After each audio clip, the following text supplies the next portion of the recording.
चलते मैं और भी कर दूं कि बाज़ लोग कहते हैं कि हमें ईरान से फंडिंग होती है। तो यहाँ पर मैं थोड़ा सा आपको बता दूं कि ईरान हमें क्यों फंडिंग करेगा, हम क्या करते हैं उनके मफादात के लिए, हमने क्या किया, कुछ काम किया है।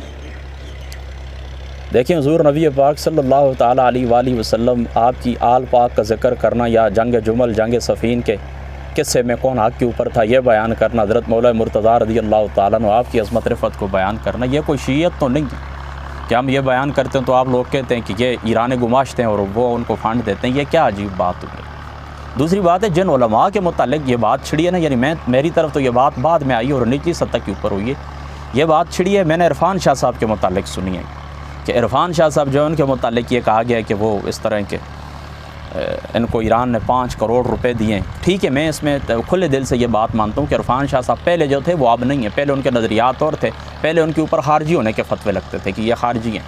और उनको एक शाह साहब थे, उन्होंने कहा भी था, हज़रत मुआविया के फ़ज़ाइल के ऊपर उन्होंने किताब लिखी थी ना, तो उन्होंने कहा था कि अपने दादे और दादी की तारीफ़ में कुछ लिखते। हज़रत मुआविया रज़ियल्लाहु ताला अन्हु को एक ही फ़जीलत है जो सबसे बढ़ कर के वो सहाबी हैं, इसमें तो कोई शक नहीं है कि शर्फ़ सहाबियत ही सबसे बड़ा शर्फ़ है, वो उनको हासिल है। तो बाकी इलादा जो खुसूसियात जो इनफरादी जो फ़ज़ाइल हैं अहले बैत के वो आप बयान करते। मेरे सामने एक शाह साहब ने इरफ़ान शाह साहब को कहा था। बहरहाल चलो हमने देखा है कि उनके अंदर तब्दीली आई है, पहले वो ठीक थे या अब वो ठीक है, मेरा किसी से कोई लेना देना नहीं। हाँ अलबत्ता मैं इतनी बात ज़रूर करता होता हूँ कि एक देखें ना, एक रास्ता आप छोड़ रहे हैं तो उस रास्ते की ख़राबी आप वाज़ह कर दें। देखें ना, यहाँ पर मेरे साथ एक शख्स 10 साल बैठता है, फिर मुझे छोड़ के मेरे दुश्मन के पास चला जाता है, या कल जिनके ऊपर वो कुफर के फतवे लगाता था उनके पास चला जाता है। तो बताना तो उसको चाहिए, वज़ाहत तो देनी चाहिए ना कि आपके अंदर मैंने क्या ख़राबी देखी, उस रास्ते के अंदर कोई ख़राबी थी तो वो वज़ाहत देनी चाहिए। तो इरफ़ान शाह साहब भी कल जिनको डबल शाह कहते थे और 2 नंबर सैयद कहते थे और उनको वो क्या कहते हैं सहाबा पाक का गुस्ताख कहते थे, आज उनके साथ उनकी यारियाँ हैं गपशप पे, तो उनको वज़ाहत देनी चाहिए कि आपका कल वाला रास्ता ठीक था या आज आपका रास्ता ठीक है, या आज भी आप ठीक थे कल भी आप ठीक हैं, वो भी वज़ाहत दे दें। बस मैं इतना ही पूछने का हक़दार हूँ, उससे ज़्यादा नहीं। बाकी मैं अपने बच्चों दोस्तों बहन भाइयों को ये भी कहता होता हूँ कि अगर कोई शख्स इस तरह तब्दील हो जाए तो इतना तेज़ी से उसके ऊपर अटैक न किया करें, कुछ पता नहीं होता, सोचने समझने का वक्त दें। कभी इंसान से गलती हो जाती है, कभी इंसान के ऊपर अपनी गलती ज़ाहिर हो जाती है, अपनी गलती ज़ाहिर हो जाए वो उसको भी बयान कर दे और वक्त देना चाहिए सोचने का।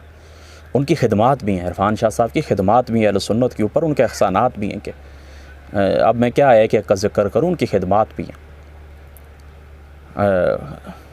अगर हज़ारों नहीं तो सैकड़ों उलमा उन्होंने तैयार किए हैं और मसला के अहले सुन्नत की हक़ानियत के लिए उन्होंने मुनाज़रे किए। बाकी ठीक है, उनकी तकरीर का जो अंदाज़ है वो मुझे न कल पसंद था ना आज, मैं इस तरीके को बेहतर नहीं समझता। ये अंदाज़ तबलीग नहीं होता, कोई भी हो, इरफ़ान शाह साहब हों या एक दूसरा वो दावत इस्लामी का एक शख्स है, उसका मुझे कल किसी ने क्लिप भेजा था, ग़ालिबन समर अब्बास उनका नाम है, उसका अंदाज़ भी बस ऐसी है जिस तरह वो क्या कहते हैं पत्थर मारने वाली बात होती है। इस तरह एक दूसरे वो मौलवी साहब है, वो भी मैंने देखे हैं कुछ अर्सा पहले, वो टोका जिन्होंने हाथ में पकड़, टोके वाली सरकार जिनको कहते हैं, और इसी तरीके से 2-4 और भी हैं। तो वो इस तरह बैठते हैं तो इस तरह तो लड़ाई करना शुरू, ये दावत नहीं, दावत का ये अंदाज़ नहीं होता। दावत का अंदाज़ मुझे सही, तबलीग का अंदाज़ जो पसंद आया मुझे सही अंदाज़ में दावत देना, वो जावेद अहमद गामदी साहब का है। उनसे मुझे दर्जनों इख्तलाफ़ात हैं कि फ़लाँ कुरान की फ़लाँ आयत से उन्होंने क्या इस्तिदलाल किया है, हदीस पाक से उन्होंने क्या इस्तिदलाल किया। इस्तिदलाल की गलती मैं उनके ऊपर वाज़ह कर सकता हूँ और मैं बता सकता हूँ कि कहाँ पर किस मकाम के ऊपर वो ठोकर खा रहे हैं, लेकिन बुनियादी तौर पर दावत का जो उनका उसलूब है, इस्लाम का यही उसलूब है, दीन इस्लाम हमें यही तरीका सिखाता है कि इस अंदाज़ के अंदर दूसरे लोगों को आपने दावत दी। देखिए आशिया क्यों नाकाम हुए कि वो सहाबा पाक के ऊपर तंज़ करते थे और जंग जुमल जंग सफ़ीन और इस किस्म के तज़किरे करते थे। आज मौजूदा दौर के अंदर जो सुन्नी है, मैं मौदूदी साहब को ले लें, उनसे भी हमें हज़ारों इख्तलाफ़ हैं। मौदूदी साहब को ले लें, फिर इंजीनियर को ले लें, फिर इसहाक़ को ले लें, फिर 1-2 और भी उनको ले लें, तो इन्होंने इस तरह की है कि जो मुकदमे के अंदर बैठने वाली बातें थे, यानी सहाबा पाक का अदब भी बरकरार रखा है, साद रज़ियल्लाहु ताला अन्हु अलैहिस्सलाम भी कहा है, और जो हक़ बात थी वो भी वाज़ेह उन्होंने की है। तो कितने लोग उनकी तरफ चले गए या नहीं गए, देवबंदियों में से, बरेलवियों में से, अहले हदीस में से, शियों में से, लेकिन उसके नतीजे के अंदर दूसरी तरफ जो शिये वो बिल्कुल नाकाम हो गए, बल्कि वो नफ़रत का इस्तिआरा बन चुके कि उनका अंदाज़ गलत था, उनका तर्ज़ अमल गलत था, वो बातें ऐसी करते थे जो मुकदमे के अंदर बैठती नहीं थी, वो उनका कोई उसूल ही नहीं था। तो इन्होंने उसूली गुफ्तगू की है, बाज़ गलतियाँ इनकी अपने मकाम के ऊपर मौजूद हैं, लेकिन अंदाज़ तबलीग इनका मुस्बत था। तो देखें लोगों ने इनको अपनी तरफ खींच लिया है। तो बात फिर दूसरी तरफ निकल जाएगी। इरफ़ान शाह साहब से बात चली थी, यानी बात उनसे हुई थी तो उनको किसी शख्स ने कहा था मेरे मुतल्लिक कि देखें ये एक हाफिज़ कुरान है, अपने वालिद की छोटी सी मस्जिद के अंदर ये बैठ होता है, ये छोड़ता है अपने नज़रियात को, बाप दादा के नज़रियात को, जो कुछ इसने पढ़ा ये छोड़ता है। मतलब ये हम इस साइड ले रहे थे इरफान शाह साहब कि किस तरह नहीं हम मानते कि ईरान से 5 करोड़ रुपए लेकर वो तब्दील हो गए, ये बात हम तस्लीम नहीं करते। दूसरी बात है, अगर मेरे मुतल्लिक आप ये कहते हैं या किसी की सोच ये, तो इंटरनेशनल है वो इरफान शाह साहब तो इंटरनेशनल है, मुझे तो इलाके के अंदर भी पूरे लोग नहीं जानते, तो मुझे आप किस तरह कह सकते हैं, ये किस तरह की आपकी लैंग्वेज है, ये किस तरह की आपकी ज़ुबान है, बस अल्लाह ही आपको हिदायत है। दूसरी बात मैं आपको बताऊं कि जिस शख्स को वो ईरानी फंडिंग होती है उसका तर्ज़ ज़िंदगी ये होता है, ये मैंने सूट तकरीबन वो फटे के ऊपर कपड़े लगे होते हैं ना दुकानों के सामने, 750 रुपये का ये मैंने लिया है।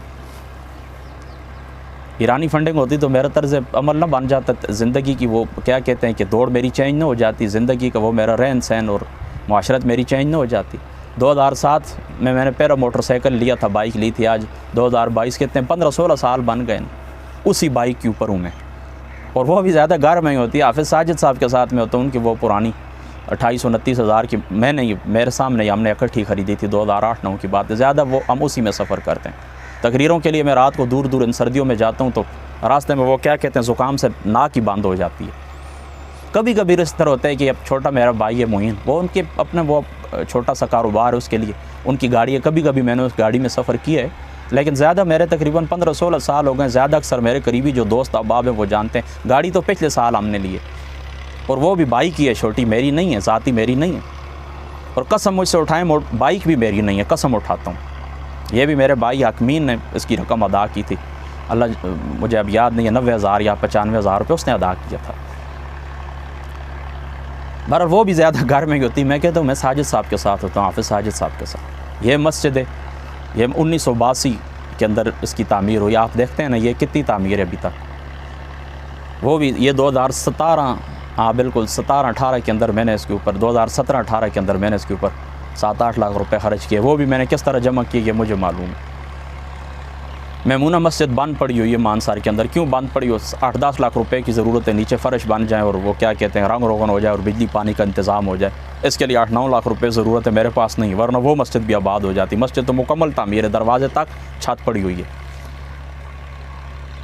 इरफान उल कुरान को तकरीबन 9 माह हो गए हैं, काम रुका हुआ है, वो सिर्फ छत अब ज़रूरी है, उसका बाकी काम हो चुका है। वो हुरखेल गाँव की ये शफात अली उनका नाम है, वो तामीर उन्होंने किया है, उनसे पूछ लिया, उन्होंने मुझे कहा कि 15 लाख रुपए लेके आए छत के लिए। अगर होते तो मैं उनको ना कहता कि हाँ जिसको फंडिंग होती है फिर वो इस तरह करता है, इस तरह उसकी मुख्ताजी होती है, यानी जिसकी अपनी जो ज़िंदगी है वो भी मुख्ताजी की है, जिसका मस्जिद मदरसा है वो भी बुनियादी ज़रूरियात और सहूलियात से महरूम है, ऐसे शख्स को ईरानी फंडिंग होगी और होती तो फिर ये सारे मामलात ना हो जाते, इरफान उल कुरान तामीर ना हो जाता। आज तकरीबन 1.25 साल हो चुका है, 35-40 लाख रुपए का एक मकान है। ये सवाल जो आपकी नशस्त के लिए वो मैंने बात की, अभी तक मैं उनको अदा नहीं कर सकूँ, अदा कर दूँ तो वो मकान मेरे नाम हो जाए, मैं जाकर वहाँ पर कुछ काम शुरू कर दूँ।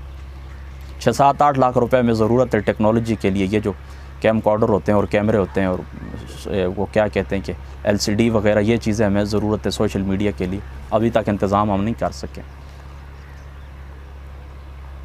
वो जो इरफानुल कुरान के नाम से पेज बना हुआ है ना, वो उसको क्या कहते हैं कि उसमें दरस कुरान जो आप जिस पेज के ऊपर आप सुनते होते हैं, वो मेरे हांगकॉन्ग के अंदर एक दोस्त होते हैं, वो 70-75 हज़ार रुपये उस मोबाइल की कीमत है, उन्होंने मुझे भेजा, वो भी मेरा अपना नहीं। उन्होंने कहा चलो आप ये करते हैं, ये आप रख लें, वो उसके ऊपर रिकॉर्डिंग होती है।